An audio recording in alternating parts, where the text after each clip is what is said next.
Olá, meu nome é Liliane, eu sou espírita e apaixonada pelo estudo do Evangelho, do Novo Testamento em especial. E eu convido vocês a me acompanharem nesses vídeos sobre o Evangelho de Marcos. É uma ótica espírita, claro, mas com respeito às outras interpretações que podem ser dadas por outras denominações religiosas. No meu canal no YouTube, eu desenvolvo alguns vídeos com alguns temas específicos. Primeiro, Livro dos Espíritos, onde eu faço um apanhado geral do tema, procuro tecer alguns comentários para facilitar a leitura posterior desse livro, que é o essencial para o entendimento do Espiritismo. O segundo é uma leitura comentada do livro Missionários da Luz, um livro escrito por André Luiz, psicografado por Chico Xavier, e o tema central é a mediunidade. A terceira linha de vídeos é sobre a Bíblia, de maneira geral, e agora, em especial, estou entrando no estudo do Novo Testamento, onde eu procuro trazer conhecimentos que facilitem o entendimento da mensagem de Jesus. E, por último, é essa linha de estudos do Evangelho de Marcos, onde eu faço uma leitura comentada, sempre tendo como pano de fundo o fenômeno da reencarnação. Nós vamos ver hoje a cura de um endemoninhado. Nós vamos encontrar no Evangelho de Marcos, capítulo 5, versículos de 1 a 20. Relatos semelhantes nós vamos encontrar no Evangelho de Mateus, capítulo 8, versículos 28 a 34, e Evangelho de Lucas, capítulo 8, versículos de 26 a 39. Vamos à leitura, então. Eles atravessaram o mar e foram para a região dos Gerazenos. Alguns manuscritos trazem Gadarenos, outros Gergesenos.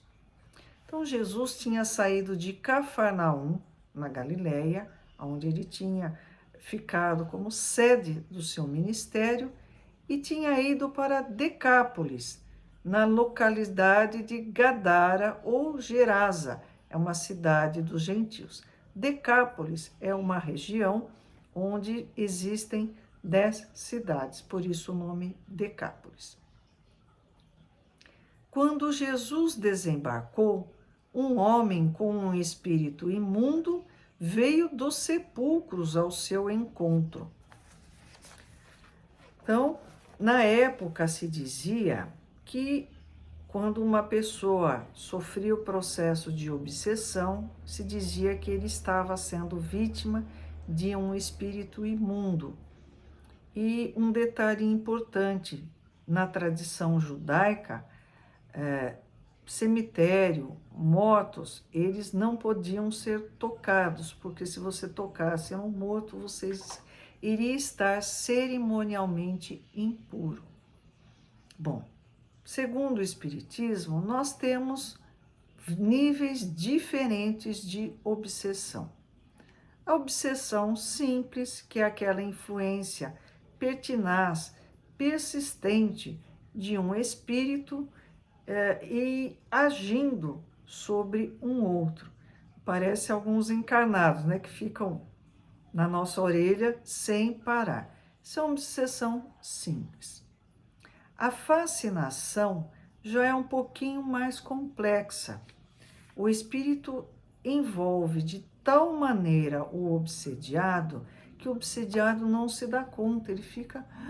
Tudo que o obsessor fala, ele acha lindo, maravilhoso, as maiores asneiras do mundo, ele acha o máximo, porque ele está sofrendo um processo de fascinação, ele não tem mais discernimento. E o terceiro, que é um nível além, né, é a subjugação, onde o espírito obsessor não só atua no pensamento do obsediado, como também o obriga a certas atitudes físicas, por exemplo, se ajoelhar, assumir posições ridículas, né?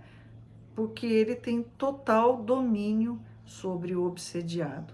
Nós podemos ler mais a respeito no Livro dos Espíritos, perguntas de 456 a 480.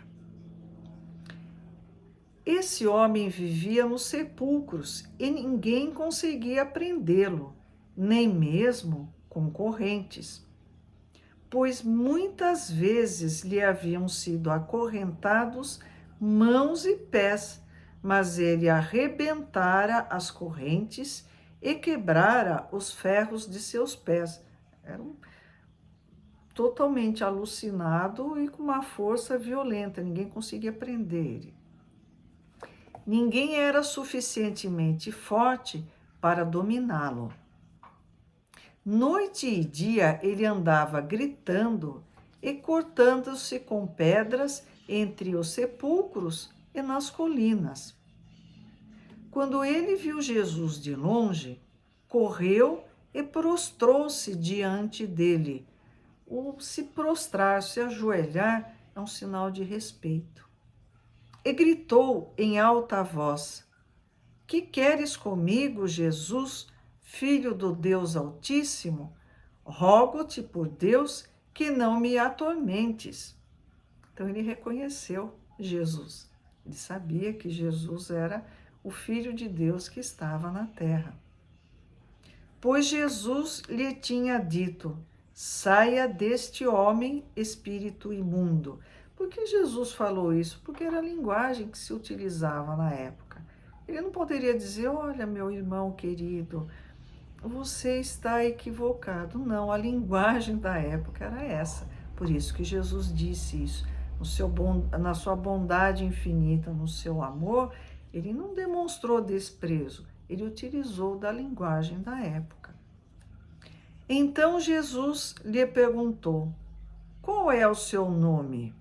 Porque também na época, você saber o nome do espírito que estava causando o processo obsessivo, eles acreditavam, não Jesus, mas as pessoas em geral acreditavam que isso dava poder sobre o espírito.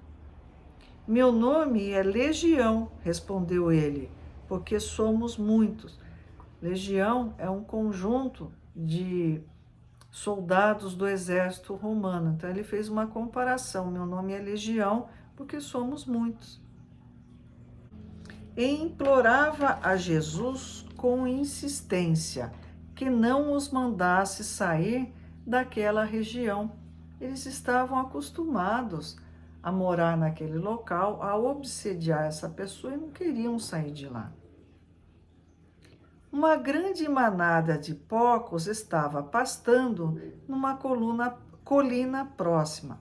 Para quem estranhar a presença de porcos, que eram animais impuros, na região onde Jesus, um judeu, estava, é que essa região não era habitada por judeus, eram povos não judeus. Então, eles não consideravam mortos como impuros e nem os porcos como seres impuros. Os demônios imploraram a Jesus: manda-nos para os porcos, para que entremos neles. Bom, nós espíritas sabemos que o espírito sofre um processo de evolução. Ele dormita no reino vegetal, começa o seu despertar no reino animal e eclode no reino hominal, que é do ser humano. Então, o espírito de um ser humano não pode jamais voltar a habitar o corpo de um animal. Nós temos aqui um exagero, né? Uma coisa contada de maneira exagerada. Nós, quando vamos contar uma coisa muito marcante, às vezes a gente exagera um pouquinho no detalhe. Não tira o mérito da ação em si, mas é um pouquinho de exagero.